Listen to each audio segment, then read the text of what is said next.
Hello, everybody. Thank you for that, Harriet. I love the idea of having that office back, to be honest with you. But I am an extrovert, so the idea of not having people to chat with or to just, I don't know, stress with my singing might have an opposite effect. Hello, everybody. I'm really, really chuffed to be with you all this morning. It's my first Gender Networks, and I'm getting such positive vibes from you all. Now, Vanessa's told you a little bit about my background, so I'm not going to go into that. But I want to talk to you today about how we can make our diversity count, how we can get into our own personal accountability when it comes to making a difference. And that's what we all want to do, right? That's one of the reasons you all set up the gender networks within your brilliant corporations. It's to make a difference.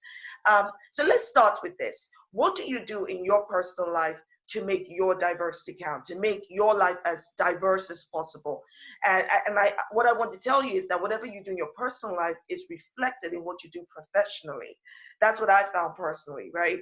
Because if you think about it, when we talk about diversity within our corporations, we get all of these policies. We get rules, we get procedures, what to do when this happens, and we get the standards by which we as staff must behave. But the reality, as we all know, is that while those words are brilliantly crafted by lawyers such as myself, they don't necessarily motivate you. It's something else that makes you build a relationship that recognizes differences in a positive way and also acknowledges the commonalities between us, because that for me is what diversity is also about, and that is within your organization. And then when you think about outside your organization, the rules and policies, the laws and the decisions being made out there that could potentially negatively impact your quality of life or choice, and maybe not yours, but somebody else's. How do you get involved in that, right? How do you start to make a difference? What is it about a certain piece of news on the news you've heard or in a newspaper that gets you, I don't know, like my 8-year-old to say, triggered, right? That'll make you go, okay, that's wrong. I don't like that. What can we do to change that? I always say this is about being accountable. You recognizing that you have the power and the influence to do and make a difference outside work and within your workspace. Okay, so let me start with outside work. I do a lot of political activism and women's rights activism. I don't know about you, but I always say that activism is not about emotion, it's just about acting. It's about something that makes you get off your chair, get off your sofa, get out of your comfort zone, say, you know what, this is not happening on my watch. And I've had several of those, right?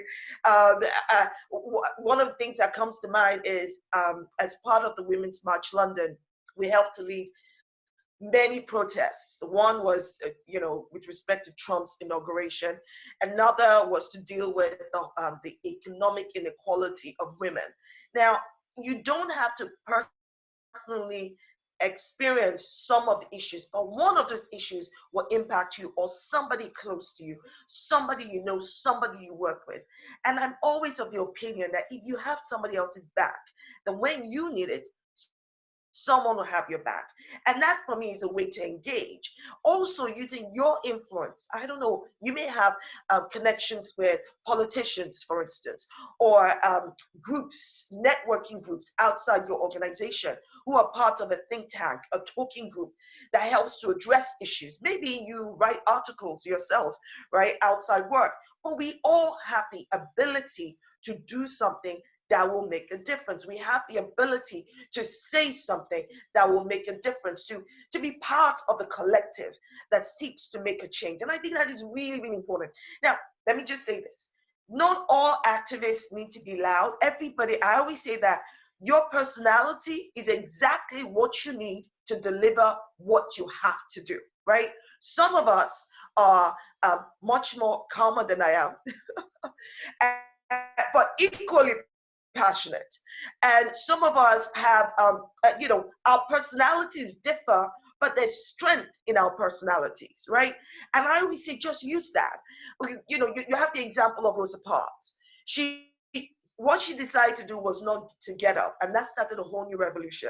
And as far as I'm concerned, that is no different from corporations, organizations.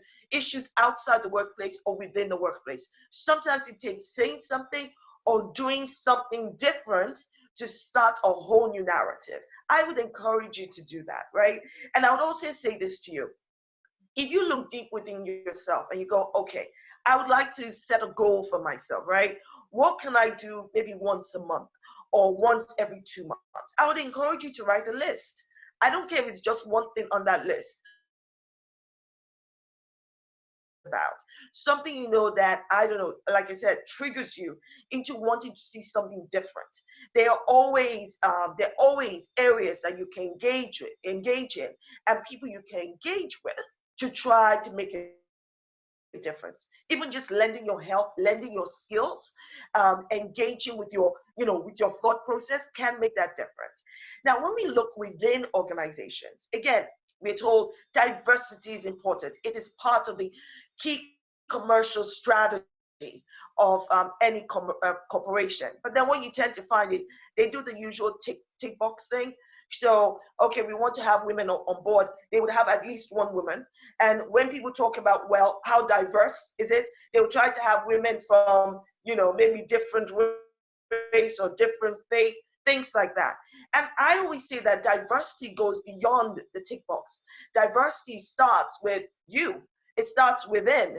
It starts with recognizing how we intersect. We are all, each one of us is a body of different representations. That if we take the time to understand how our different representations makes us intersectional, we could actually start to enjoy and recognize and acknowledge how similar we are and how we should celebrate our differences. So, I'll give an example. I can put up my hand and go, hi, I'm Shola, that's my name. I'm a Christian, I'm a woman, I'm heterosexual. I could go through all of this list. Now, some of you listening will go, okay, I identify with some of that. I don't identify with some of that. And when you think through your own different representations, you will find that you're not that different from me. And because you have certain differences from me, I would think you would want to appreciate my differences so I can also appreciate your differences. Because I think that's the way we must go. That's the way we can really make our diversity count. And we also must take personal accountability for this diversity. I always say to people, look, I don't know, for instance, how diverse the food you eat is, right? I love food, right? My food and I have a special relationship. But diversity starts from how you engage personally in your own personal life, with friends, with family, with your choice of movies you like to watch, with your choice of food you like to eat, with whether, what kind of sports, because you see, those are great topics of, conversation with people you work with. Sometimes people feel that, oh, I can't just walk up and be friends with somebody from a different faith or a different race or, a different sexuality. I don't want to cross the line. I don't want to offend anybody. And I always have to say this.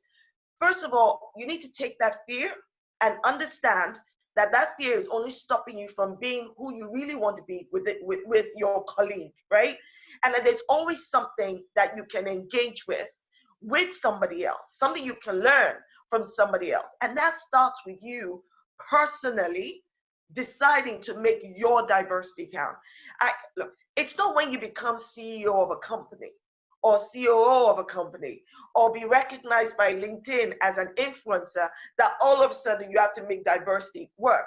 If your diversity does not start from whichever step of the ladder you're on, then when you get to the very top of the ladder, you're still going to be struggling. I'm fond of talking about this program on Netflix that I've watched all 5 series called Eturo. It's a Turkish series, right? By the time I finished watching series 2 or the second season, I wish to God I could speak Turkish, right? I started making friends from Turkish quarters talking about this program. And for me, this is how I take accountability. I'm diversifying what I watch, what I hear, different cultures, and making new friends. Okay, I remember getting on Twitter going, "Oh my God, Netflix doesn't have season 3 yet. It has all the seasons now. So if you want to go watch it too, please do. Who can help me? I need to watch season 3 and season 4." And people from all over were sending me links. That's how you make friends, right? That's how you engage. That's how you open up your mind and do something different. I want to encourage us today that in spite of the fact that they say that for women, we're there. We've nearly reached there for equality. There's still so much work to do. You and I know that. And that equality, the fight for equality, is not just getting equal outcomes and opportunities with men. It's also between us as feminists, even between us as women, also understanding that our relationship together as feminists has to be one that is broad-minded, has to be one that recognizes that, our differences should be celebrated. I hope all of this is making sense, right? Because that is how we grow. That is how it comes automatically to you when you get to a position where you are able to power up somebody else. You're able to open up the gate so that more people with similar background, they don't have to look like you, but people even different from you, women can come through those gates because you have led the way. And we know that there are many women who have done that, or many shoulders that we stand on today. And I'm saying to every one of you watching this webinar that you are also a shoulder that will be, stepped on. You're going to be a shoulder that will carry more people. And we must have the faith. We must have the confidence that we can do this. And that confidence, again, is not an emotion. It's just an act. It's the steps you take, right? The emotion comes afterwards. That's my experience. You please do feel free to share your experience. But I always feel that confidence is me knowing what I need to do and doing it in spite of the butterflies in my belly, in spite of me feeling, oh my God, can I do? Literally, I'm going, oh my God, but I'm still doing it. And the feeling then matches up to the steps, to the steps that I'm taking. So I'm saying we can do this. There's so much that we can do. There's room for all of us. And in every conversation, whether it's LGBT, whether it's faith, whether it is going up the corporate ladder, in every single issue, there's so much more room for us. And when people say, especially in the corporate quarters, well, we're creating more space for women. We're creating more space for Black women, for Asian women. We're creating more space for women in technology. Understand that they are not the ones creating those spaces. Those spaces never belonged to them. It was always ours. So it's our job to simply step in. That's right.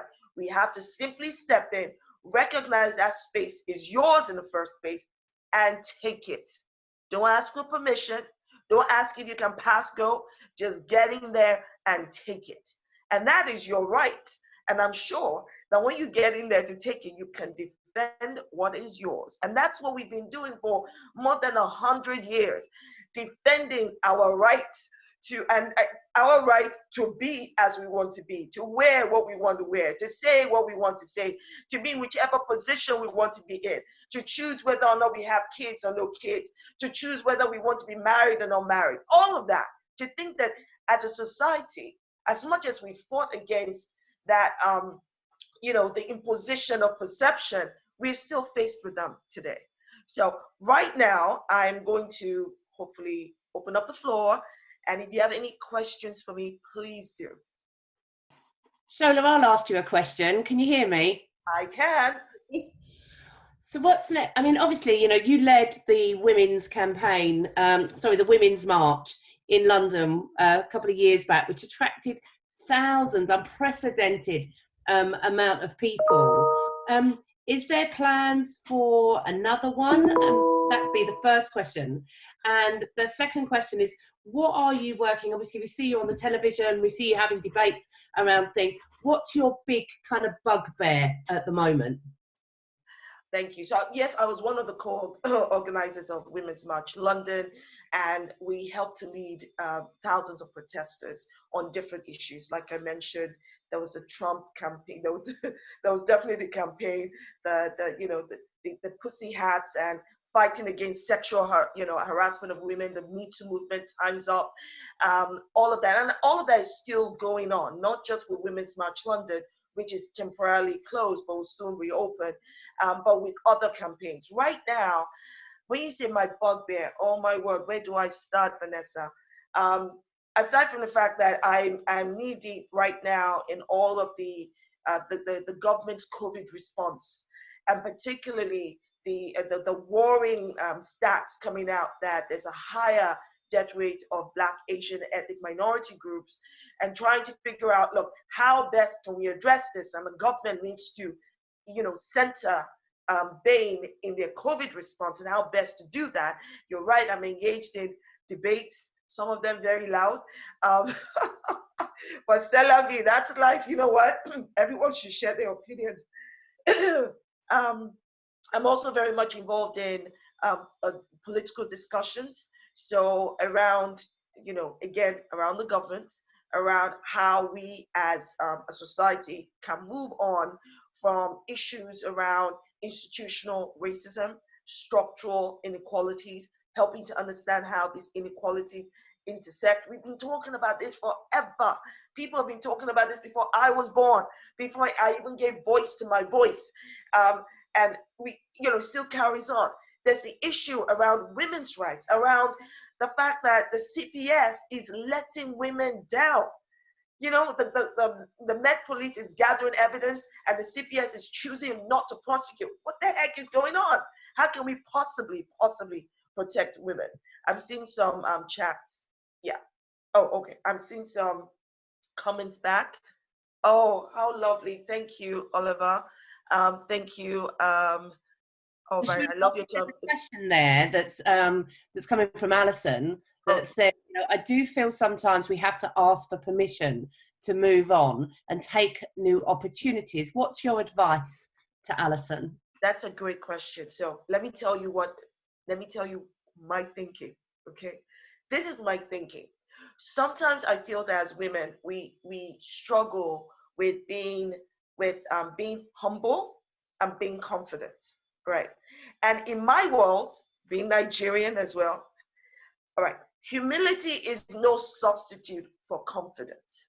All right, you can be confident and still be humble, because bear in mind, men go in there and take what they want. They open their God-given mouth, say what they want, demand what they want. Nobody's saying, oh, let's ask for permission.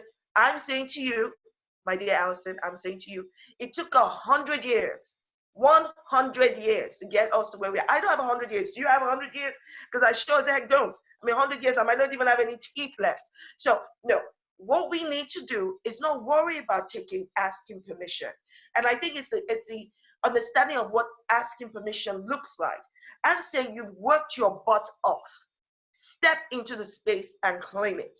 Ask for it. If you're not getting it there, then you go somewhere else and you get it. But you can get it. It is yours. It's your space, your struggle, your opportunity. That's what I would do. Does that make sense? I hope it makes sense. So, sometimes people think that, when you come across as too forceful, look, this is my personality, right? I came out of my mother talking like this, looking like this. Some of it took a while to nurture, right? I'm maturing, but we all have different personalities. And I always say your personality is perfect for what you need to get. But you need to step into that space and own it. You don't ask anybody for permission. Life is too short. I don't know about you, but life is too short. This coronavirus has taught us that life is too short. And my husband asked me just the other day, oh, Shola, what have you achieved in this lockdown period? And my mind went blank. I'm like, where did March and April go? So even personally, we need to stop asking permission from ourselves and just do what we need to do. So wishing you the best, Alison. So Shola, just one more thing. Where can we find you? I know obviously you're on LinkedIn and you're on Twitter, but I think you've gained a hell of a lot of heroes, which is no surprise to me at all. So where can people find you if they want to find out more on what you're up to? I do have a website. It's drshola.com. That's really simple. I'm so glad. And it's also, you can also reach out to me through that and through Vanessa, of course. Um, I'm always willing to engage and have conversations. And please don't think for a second that if you disagree with me, it means that you and I are not going to talk anymore. I promise you this, my husband disagrees with me 75% of the time, and I've not divorced him yet. So I love and engage with debate, discourse. I love to agree to disagree. I think it makes us richer, if that makes sense. I think there's one more question, Vanessa. There's from Lorraine. Organizations churn out diversity policies, but how do we make them count so it's not a tick box exercise? Well, that goes to my point about starting with you personally.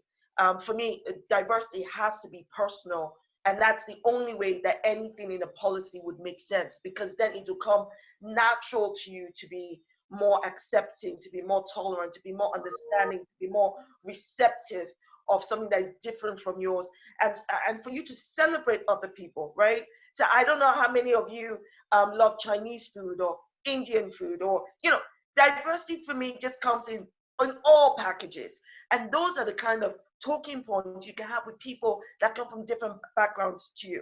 So yes, those diversity policies will be there and they're necessary to have, but your personal accountability is to diversify your mindset, your thinking, and that starts with your personal choices. And I always say to my white friends, if you don't have enough black friends, go make some. To my black and brown friends, you don't have enough white friends, go make some. It ain't that difficult, okay? And I always find that food bridges the gap. All right. Food bridges the gap for me anytime. And don't ask me for a drink. Don't ask me to come out to the pub. Ask me to come and eat, and you and I will be best friends for life. That's it. I think there's another question. Do we have time for another question? Um, Uh, this is from Camilla. Since we have been working from home, I've spoken to many colleagues, and I don't know if it's a coincidence, but most of women say they are not missing the office environment, but the men say they can't wait to get back to the office because they're missing the banter. Doesn't this prove that the workplace is still ruled by men? How can we use this situation to change this? I think that's an excellent question, but if I'm perfectly honest with you, um, I find that we all have different responses to the lockdown. I have female friends who are, they're good with it. They're even more effective. I'm equally effective, but I find that I'm procrastinating a lot. I was just saying to Vanessa that there could be a cup of water there that I need to drink. It takes me 10 minutes to get up from here to just go grab the cup of water. Why is that? I have no idea. So I think this lockdown definitely, just referring to what Harriet said earlier, can hopefully help to change the thinking around the work from home practices, right? And Tribeni also spoke to this about how you can have pets show up and children show up, on a Zoom call, and you're not going to get fired for it, right? I think that we each should just take our own personal view of what the positives and the negatives are, and then work on that. Don't worry about the whole organization bit. The moment you can focus on how you can build on what works and how you can improve on what doesn't, I think that would naturally feed into your organization or wherever you are. Shola, one final thing, you publish an amazing kind of e-magazine called Women in Leadership, which is one of my favourite reads. Can people subscribe to that through your website, or is there a Women in Leadership website? There's a Women in Leadership publication website, and it's willpublication.com. So that's WIL publication.com. And what we do with the publication is to tell your stories. So stories that would inspire your personal leadership journeys, because we all have something that we've either struggled with, we've overcome. There are people out there like Vanessa who keep disrupting the status quo, just messing it up and driving men mad, but also bringing on board our male allies, which I think is always very, very important. So I would encourage you, please join us and be part of the Women in Leadership publication family. And if you have, if you would like to also write for us, by all means, engage through the website, and it will come straight to us. Thank you so much. We've put all of those links in the chat group for everyone, and we'll make sure that we add them to the deck. So Shola, Your energy is infectious. Your passion is admirable. You know, whenever I'm with you, I feel like I've been lifted 100 levels. I can't thank you enough. And I think everyone on the group, you know, for sharing your time with us today. So thank you so, so much. And I'll see you on the other side. Thank you for having me, everyone. Thank you.